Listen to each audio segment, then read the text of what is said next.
What do you do if you're ripped off and don't know where to turn? I did outline all the faults in the vehicle. He rejected all those. Court of law backs you, but you still don't get your money.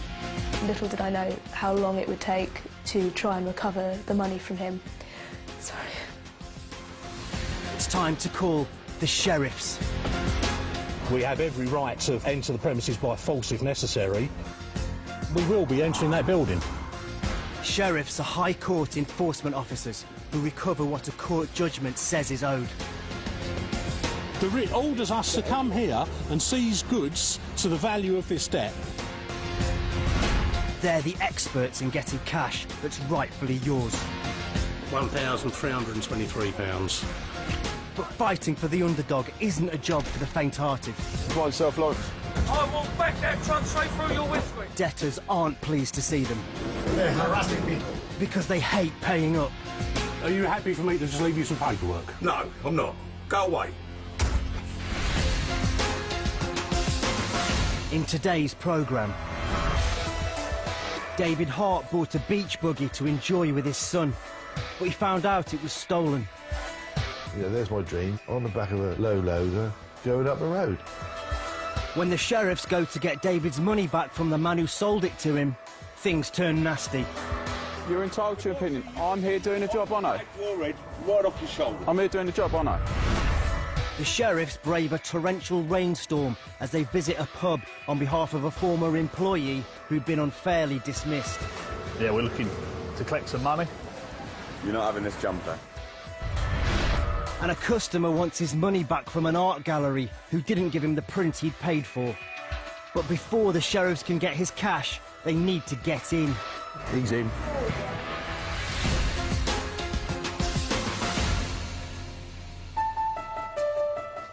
David Hart owns a care home for people with Alzheimer's and dementia. It's a demanding job, but David still enjoys his work. It's a 24/7 occupation, really. You're always on call. There's no holidays, there's no weeks off. You can get it covered by other people, but you're literally on call 24/7. 2 years ago, David had a heart attack, and it changed his approach to life. When I was in the hospital, that is the most scariest thing ever. I actually asked the nurses, am I going to die? And that's scary, really scary. And they said, if you have any problems, you're in the right place. Sorry. And I thought, yeah, I know I'm in the right place, but it still doesn't make it any easier when you're thinking about what you should do, what you would like to do, and what you can do. So I thought, that's when I think it all came into perspective then. Spend some more time with the people that you love now, because you never know. David used to enjoy going for long motorbike rides, but after his heart attack, he decided to spend more time with his family. I thought that I should share a little bit more, so I thought I would buy myself something where my son, my daughter and my wife could all join in, type thing. And I thought, oh, I know what I'll do, I'll buy a beach buggy. I always fancied one, but I've never had one. David sold his motorbike and saw a beach buggy advertised for £4,000 on eBay by a local man called Colin Humphreys. The buggy was just what he wanted, so he sent Mr. Humphreys a £500 deposit and went round with a friend to pick it up. He pulled it out, and it wasn't really what it was cracked up to be, really. It had, it wasn't running right, it didn't go right, there's bits and pieces missing, it wasn't finished, didn't have any number plates on it. It just wasn't as tidy as it could have been. David decided not to buy the buggy after all. I said, I'm sorry, but it's not how you described it, and it wants a bit too much work doing to it, and I'll walk away, I'm afraid, and I'll just arrange to get my deposit back. And he said, okay, fine, no problem at all. But David didn't get his deposit. Instead, he got a surprise phone call from Colin Humphreys saying he was willing to take a much lower figure for the buggy. I said £2,000. He went, no, definitely, that wasn't happening. So in the end, we decided on £2,500. David and his son Jack were thrilled with their new wheels. David applied to the DVLA for the buggy's logbook, but rather than sending David the log, the DVLA gave him some bad news. I was told that somebody else had claimed ownership of the vehicle. I said, well, I don't see how, because I have the vehicle in my garden. He said, no, somebody else owns it. David called the police and told them what the DVLA had said. They came down, they said it was stolen, arranged for it to be picked up, which was gutting. You know, there's my dreams, on the back of a low loader, going up the road, and I've done nothing wrong. David phoned Colin Humphreys, who said he'd reimburse him, but he never did. So David took Mr. Humphreys to the county court. Mr. Humphreys claimed he bought the buggy in good faith from a person who later reported it stolen. But the court didn't accept this argument, and Mr. Humphreys was ordered to repay David's money plus court costs, over £3,500. The judge basically said we have to pay the lot within 14 days. But he hasn't, and I haven't seen a penny since. David was left with little option. He went to the High Court and got a writ for the money. And now Sheriffs Lawrence Grix and Kev McNally are on their way to Colin Humphreys' house to get David's cash and their costs for enforcing the writ. The total now stands at £4,700. It's getting on for 5 o'clock in the evening now, so hopefully, if the defendant was at work, they'll either be on their way home or at home, so we should have a chance of making contact with them. But we'll see when we get there. Lawrence and Kev have arrived. Because this visit is to a domestic residence rather than a commercial property, they can't break in to seize goods. They will have to try and get David his money back some other way. Hello, sir. Looking for Colin Humphreys. Was that be yourself? Yeah. Hi, sir. Enforcement officers here to execute a High Court writ. Yeah. Against you in favour of David Hart. Yeah. Here today to seize goods to the tune of £4,717.63. You ain't coming in, you know that, brother, don't you? Have you got any way of paying this? No. Or some of it? No. Not a ton. I ain't got no work, no nothing. So what we gonna do? Are you on benefits? Well, I'm signing on, but I ain't getting nothing. Right. Have you got paperwork to show that you're signing on? Yeah. Can I have a see of that? You can stay there and I'll show you. All right, brother. Right. At this point, our camera operator was asked by Mr. Humphreys to go away from the house. Mr. Humphreys started to shout so loud it could be heard down the street. Do what you like, mate. I ain't bothered about you, your old bill or anything else. It's not See that. me, I don't give a for any of you. Fair enough. Right, then go away. See you later. Sorry, can my colleague get a picture of that No, if he's mate. like... Because they can't break into the house, Lawrence has little option but to post a copy of the writ through the letterbox. Has you got it? I've just got to leave you some paperwork, sir. You now, I haven't been copied. don't get leery with me, you I'll take your place. You fancy your chances, come round the back, I'll show I'm you. just here doing a job. I'll come round the back, I'll show you, I'll take your head right off. I'm just doing a... Nothing. Can we just calm me down? I just need to leave you some paperwork, sir. Okay? Listen, mate, take him and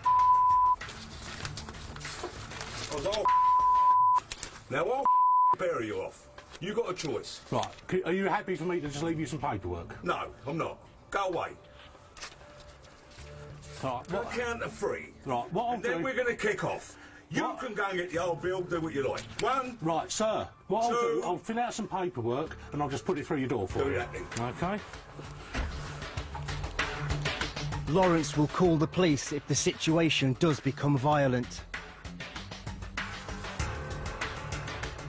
From a safe distance, he lists property that could be removed on a second visit to auction to pay off the debt. Oh, we got a couple of pot plants in there. He's coming back out now. What's he up to then? I know. They may not be at a safe distance after all. Mr. Humphreys has come out to the road. There you go, sir. What I've put on here is if you want to... First, before we go any further, before you come round here, as far as I understand, by law, you're going to give me 7 days' notice No, that you're sir. coming. No, we're not county court bailiffs. Do you want to just take this, sir? County court base, I ain't got to take You don't have to take it, no.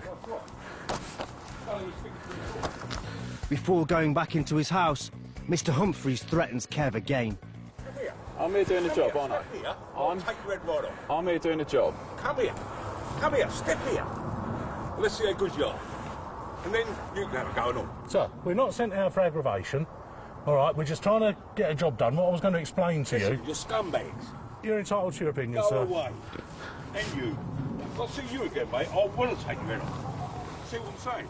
Hear me now? You're entitled to your opinion. I'm here doing a job, aren't I? Take your head right off your shoulder. I'm here doing a job, aren't I? Yeah. Come round here again. Come round with him, or a couple more, I ain't bothered. Step inside this cake. Just step inside here. Come on. Me and you. Right, sir, we're not here for aggravation. God help you, I'd rather get locked up than see you take it in. I'd rather hurt the pair of you. And on my life, I'm 55-year-old. But me, I've done more prison than enough, and I don't give a you people. Let me told. Yeah. You know what?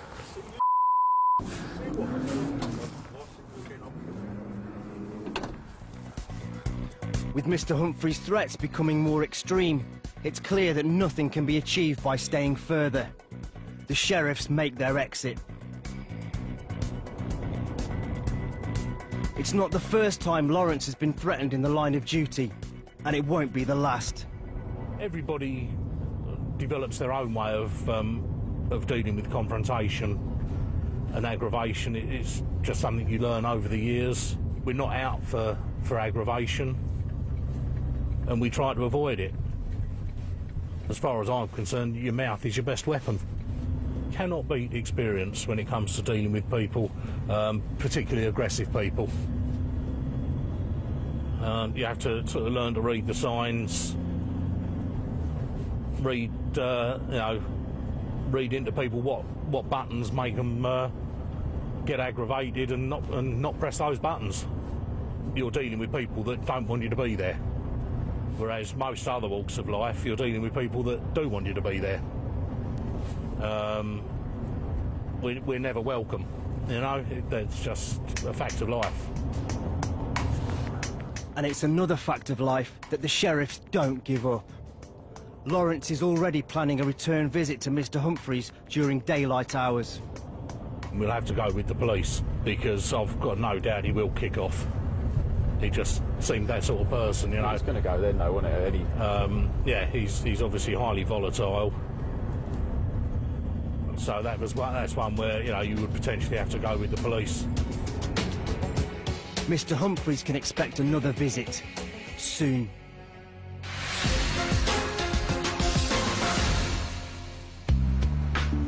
High Court Enforcement Officer Mark Newton has joined Kev for the sheriff's next job.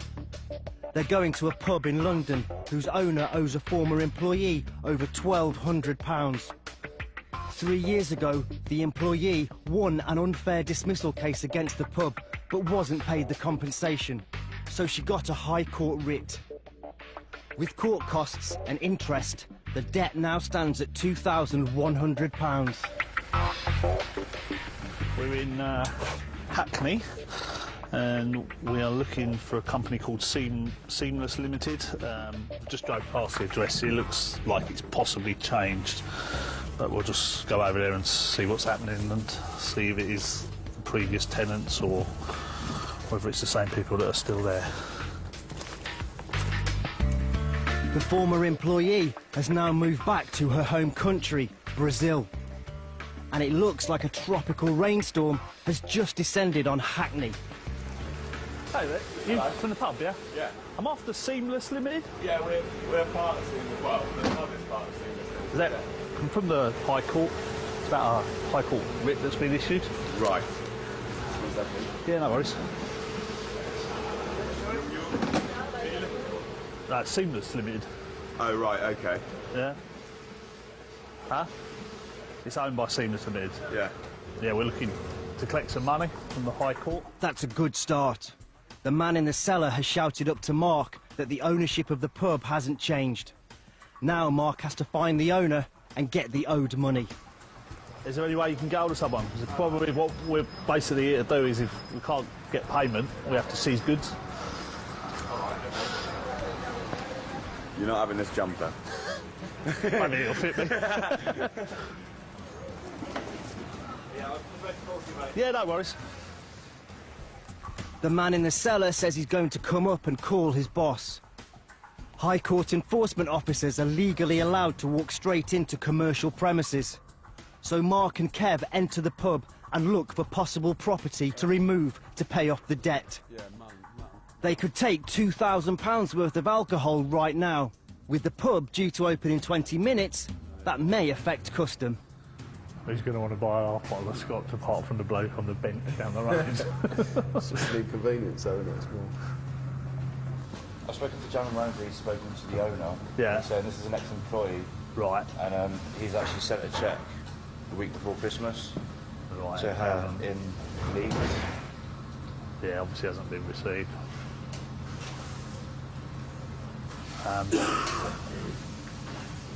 He sent a cheque direct to her. Okay, let me ring and just make sure that it's still... A cheque sent to Leeds may not have reached the former employee in Brazil. Mark calls the office to see if the debt has indeed already been paid off. At this point, our camera operator was asked to leave the pub. It's still live, this case, because the guy is saying that they sent a cheque to the claimant before Christmas.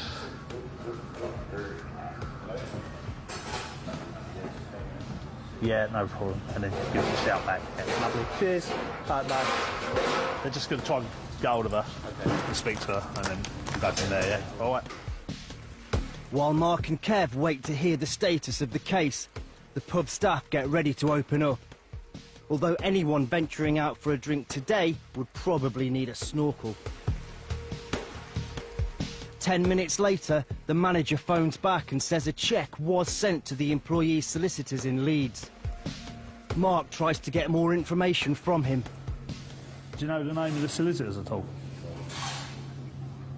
Yeah, if you could get the name of the solicitors and the amount that was sent, and then we'll go from there and see if we can give them a call, yeah? See, at the moment, it's still outstanding, so it would need to be paid. That's where we are with it at the moment. All right, thank you. Bye-bye. He seems like, he said, look, 100% it's definitely been sent. Sent it to solicitors, and don't... Yeah, how can you be unsure who it's gone to? Huh? How can you be unsure? Oh, he's not unsure. He's just he has to speak to the other guy, the owner. He's the manager. He has to speak to the owner. I don't think we're going to get any money without a big... You never know. Mark may have spoken too soon. Half an hour later, the manager turns up at the pub and asks Mark the total amount owed and how it needs to be paid. 212560. Debit card, credit card. Paying by debit card incurs a £5 additional cost, so the manager decides to pay the full amount with cash. The former employee will get her money after all. Mark has a theory about why the situation changed so quickly. High Court enforcement can be bad for business. They were cooking all the food up, so obviously expecting people to start coming in around lunchtime now, and would have caused him a lot more aggro than the £2,000 was worth, you know, so probably best for him just to pay. Yeah, so it's a good result for us. Mark and Kev got to the van with the owed money just in time. The monsoon has now reached biblical proportions. Mark has learnt from personal experience to be careful when he has a wad of cash to look after. So I went in the cafe with Tony one morning, we was with the sheriffs, and I put the folder on the table, yeah, we was having something to eat, we had about £4 in it, and he picked it up and put it on the chair. So we left the cafe, drove about 4 miles down the road. I was like, where's the folder? He's like, you had it. I went, no, you had it. And he's like, oh no, I left it in the cafe. I went back to the cafe, and the bloke behind the thing went, oh, you left the folder here?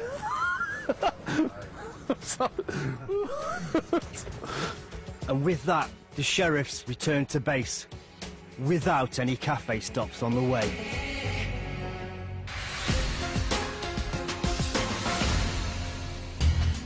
The sheriffs have been dispatched on another job.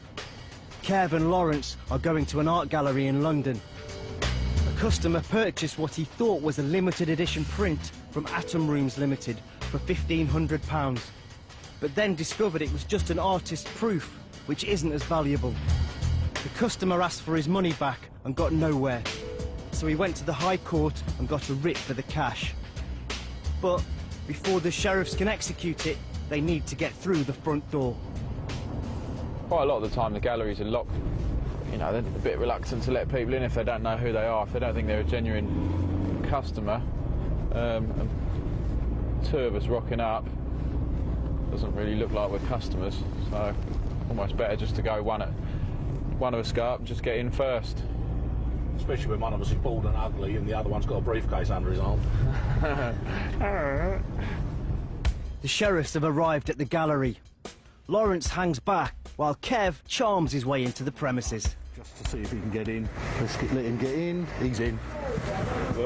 Hi, it's an enforcement officer. Oh. Here today to execute a High Court writ. Are you Mark Feathers? No, he's not here. He's not here. Are you able to get him on the phone at all? Not at the moment, but can you come back later? No, he can't, sir. We're here to execute a High Court writ. We're here to seize goods. So you need to get Mr. Feathers on the phone. We're quite happy to wait while you do that. But we need you to get Mr. Feathers on the phone because he's the one who needs to deal with this, obviously. He must be contactable. Is he on the phone? Yeah, can you exit and then I'll see? No, we don't go out again, sir. We're here to execute this writ, so you just need to get Mr. Feathers on the phone. In the past, the sheriffs have seized Formula 1 cars, aeroplanes and gold bullion. The biggest settlement they've had is £5 million. So £1,500 worth of paintings isn't a daunting task. We're here to seize goods to cover an outstanding debt. Well, I can't disclose the amount or anything to you at this time. While they wait for the assistant to call the owner, Lawrence and Kev take time out to appreciate a work of art similar to the one at the centre of the dispute. You see it full size in the flesh like that, you can see it's quite a powerful piece, isn't it? How are we doing? What time do you normally get in? What time is it now? 3:15. About 4 or 5. Lawrence decides to up the ante. I'm going to start taking an inventory of the stuff that we're seizing. And it seems to have an effect.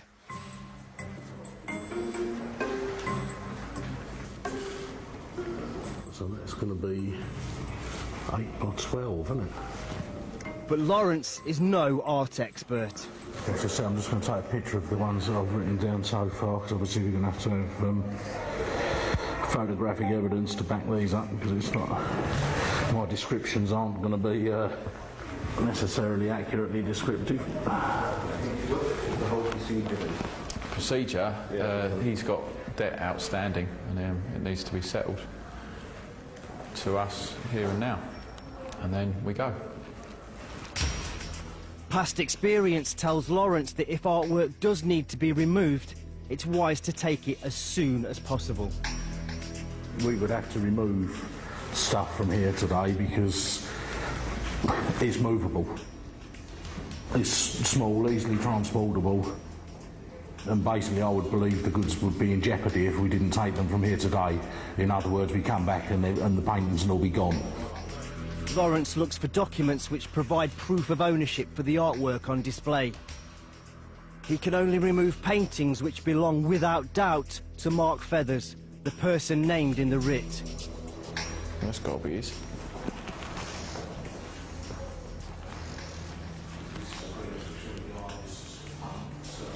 These have got to be his prints, Lawrence, haven't they?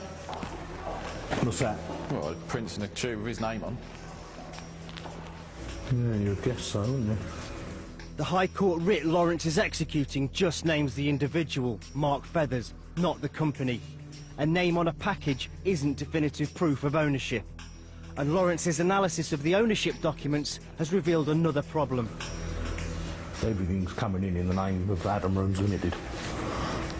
Not Mark Feathers trading as Adam Rooms. So I think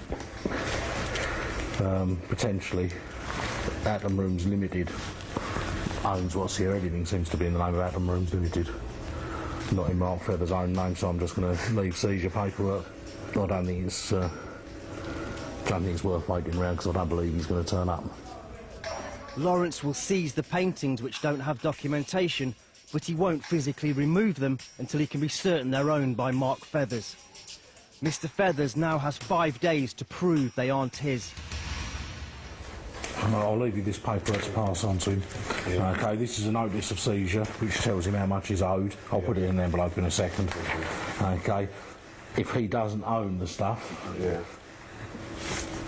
if it's owned by Atom Rooms Limited, he'll have to provide paperwork to that effect. Yeah. For everything that's in here. Paperwork that's owned by Atom Rooms. Or by third parties. Third parties will have to claim their own goods. I'm just going to take pictures of most of the rest of the bits of artwork now, so that nothing disappears. If he does dispose of any of it, it's actually a criminal offence. You might like to point that out to him as well, seeing as how he's not bothering to return your calls. Might also be worth pointing out to him that we can come back and inspect that the stuff is here at any time, and if necessary, false entry. OK? Cheers. The Mark Feathers case is proving far from straightforward. Another case potentially where the client sued the wrong entity. All the paperwork there, everything seems to be in the name of Atom Rooms Limited. I don't believe Mark Feathers trades as Atom Rooms.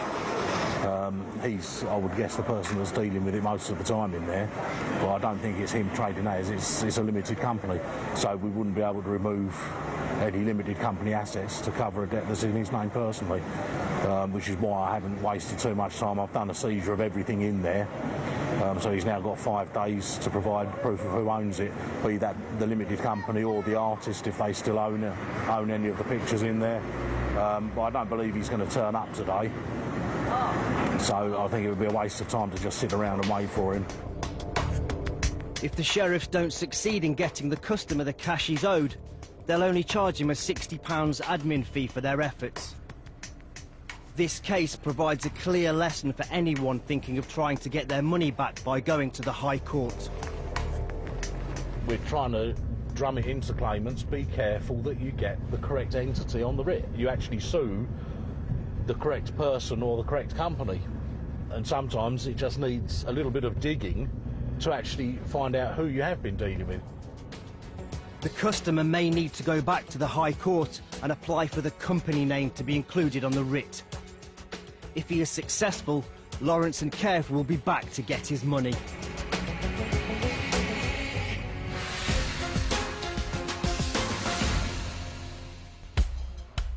Lawrence and Kev work for this High Court enforcement office. If it's a commercial property, then we can force entry to levy if necessary. Enforcement officers have been known as sheriffs for centuries. Their job dates back to Saxon times. We have a live writ and we are here today to seize goods to clear this debt. This company has 40 full-time sheriffs and pursues over 1,000 cases a month. Advanced planning is a key factor, and Lawrence is already liaising with the police about an upcoming late-night visit to a nightclub in Dover. The police want the sheriffs to go during the day when it will be quieter, but Lawrence has different ideas. They're suggesting that we go out of hours. Well, that's no good. We need to verify that our defendant has goods within those premises, or we can't force an entry. Well, we can, but if we find that they don't have goods in there, then we can be found guilty of trespass, which is obviously not something we want to do. So we need to go there first to seize goods and ascertain who those goods belong to. High Court enforcement officers can list or seize potential goods for removal at a later date. In most cases, this proves an effective way of getting debtors to pay up. And moments ago, Lawrence closed just such a case. The debtor just arrived downstairs wanting to pay, so I went down there with a PDQ machine expecting it to be a card payment. He offered to pay by cheque, which we didn't have. We don't take cheques, and so he just opened his bag and got out £1,300 in cash. So yeah, that's another case cleared up. He's cleared his case in full. But will Lawrence have similar luck at the nightclub, with or without the police? It's 9:15 p.m. and he and Kev are on their way to Dover. We're going to a club called Club Karma. The defendant is Karma Leisure Limited, trading as Club Karma, and I believe the money's owed to a private individual who actually arranged their licence for them when they opened the club, and he's never been paid for it. At the moment, we're looking at a debt of just under £2,300. It's not ideal to be on the hunt for owed money late at night in an establishment with alcohol present. Lawrence has reached a compromise with the local constabulary.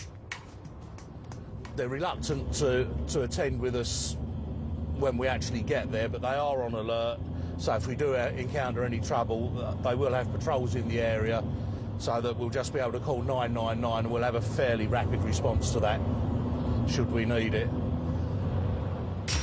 The sheriffs have arrived at the club. It's 30 minutes to opening time. Hello there, Trace my ID. I'm an enforcement officer, here to execute a High Court writ. Right. Their first task is to find the owner and enforce the writ for the owed money. Hello, sir. Trace my ID. Yep. We're enforcement officers. Yep. Here to execute a High Court writ. Yeah. Against Karma Leisure Limited, trading as Club Karma. Yeah. The amount outstanding is £2,257.18. Unfortunately, sir, we are here to seize goods to clear this debt. How much is it?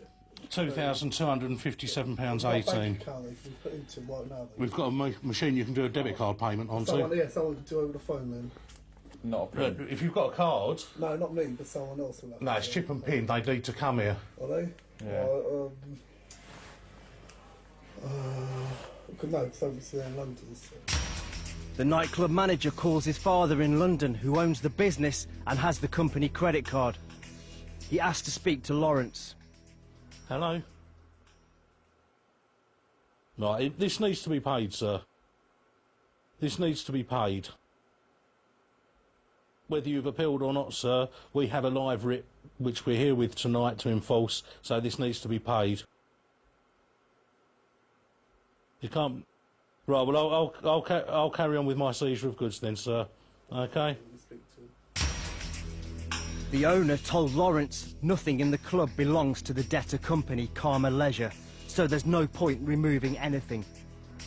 But unless Lawrence sees paperwork proving that, he'll still seize goods to pay the debt. I've got a couple of lease papers. I have to show you lease papers that show it doesn't belong to us. Lease papers for what, sir? All of everything, basically. So you've got lease papers for everything here? Pretty much, well, all the equipment, fridges, anything around it, yeah. Well, you will need to show us that, yeah. But, it's the alcohol as well, isn't it? Hold on. Is there anything we're paying now then to stop it? Yeah, 2,257. Like even a bit half or something. No, we can't. We have to take full payment. You know, not being funny. It's not in the overall scheme of things. That's not a massive amount of money in this day and age. The owner asked to speak to the High Court enforcement officer again. Lawrence couldn't be clearer in explaining what he's here to do.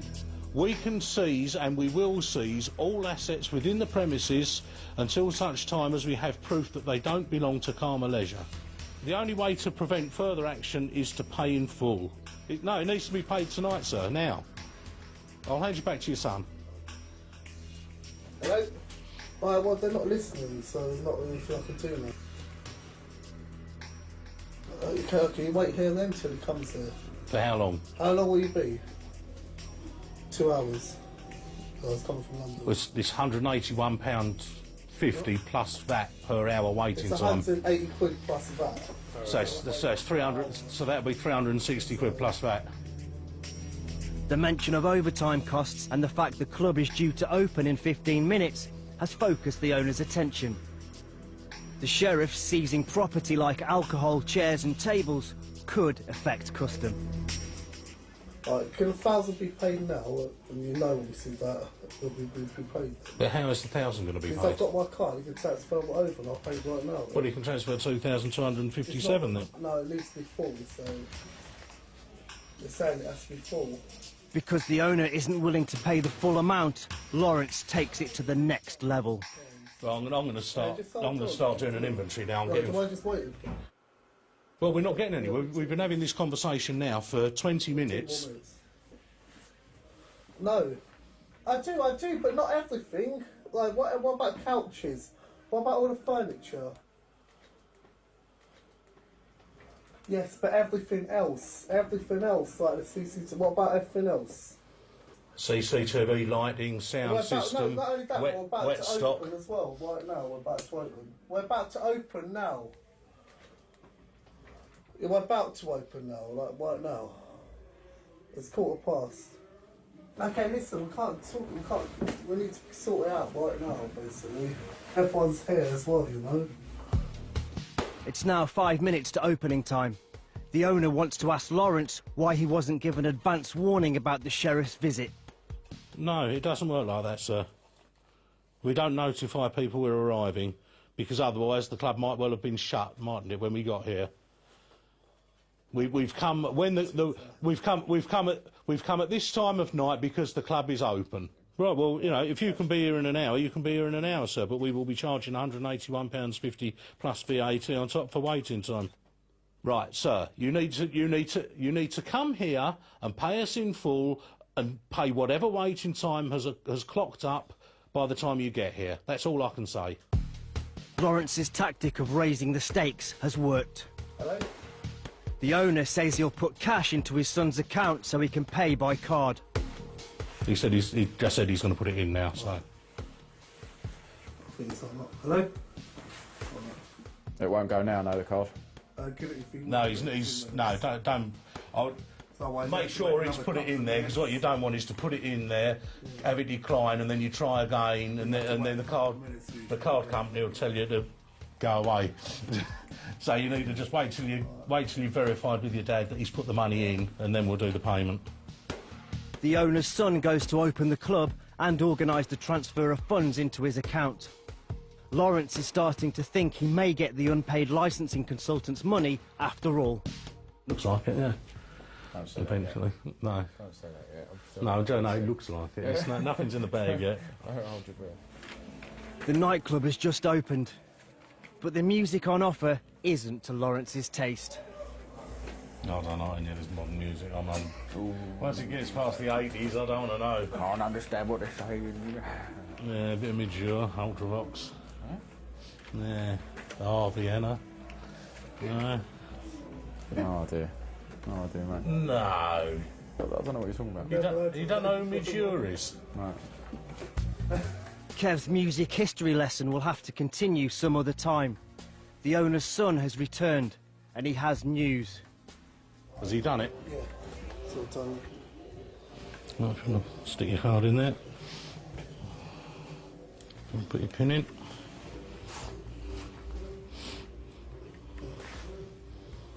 There's your receipt. Okay, that's it. And we're all done.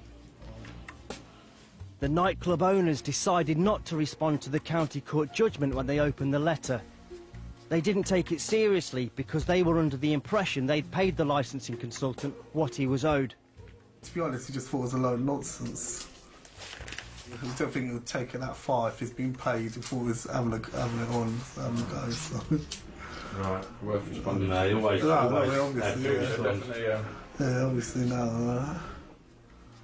It's been a long night and a tough negotiation, but thankfully there was no need to call the police. They're always a battle. It's very rare you don't get a battle, but I was just pleased that, you know, we weren't overrun by drunken revellers and, you know, there was just a general nuisance everywhere, but there wasn't, you know, took us straight into his office out the back and it was all dealt with quietly and amicably. Couldn't have asked for more, really. Lawrence always enjoys getting money back for his clients. What I find satisfying is no 2 days are the same. You never know what you're going to experience. And it is satisfying collecting money at the end of the day from somebody who didn't want to pay. because everybody should pay their debts, in my opinion. I pay my way through life, and I don't see why anybody else should be any different. And it does stop businesses going under. It stops people losing their homes if we're out there collecting money for them. And it won't be long before Lawrence and Kev are back on the road again.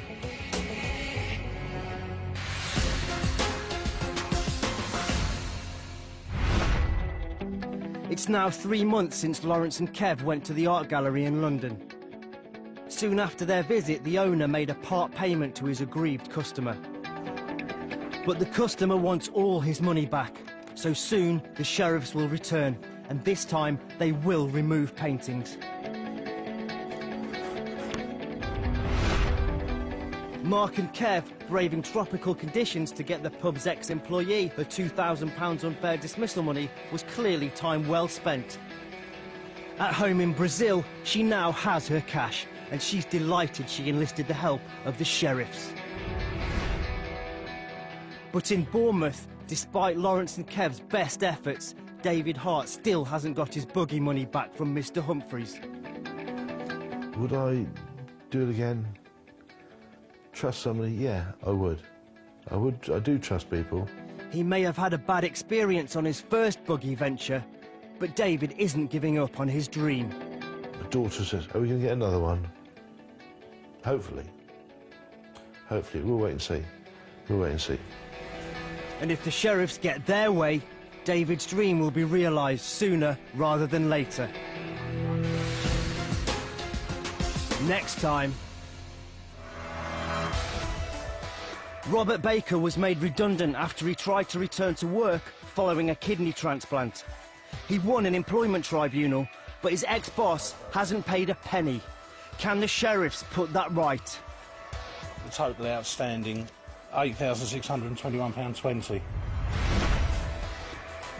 And they might be worth £31.4 billion in revenue, but no company is too big for the sheriffs to take on behalf of an unhappy customer. It's High Court enforcement. We've been issued a writ for Barclays Wealth. And office manager Joan Wales won her compensation claim for unfair dismissal, but never got her cash.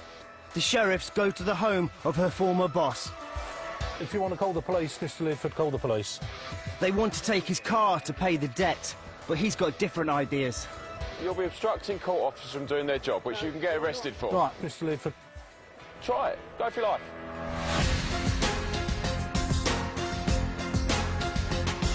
The stars are out tonight for Sport Relief 2012. Strictly Come Dancing makes a big splash, and Frank Lampard and fiancée Christine Blakely join the outnumbered cast. That's from 7. Now on BBC One with her daughter set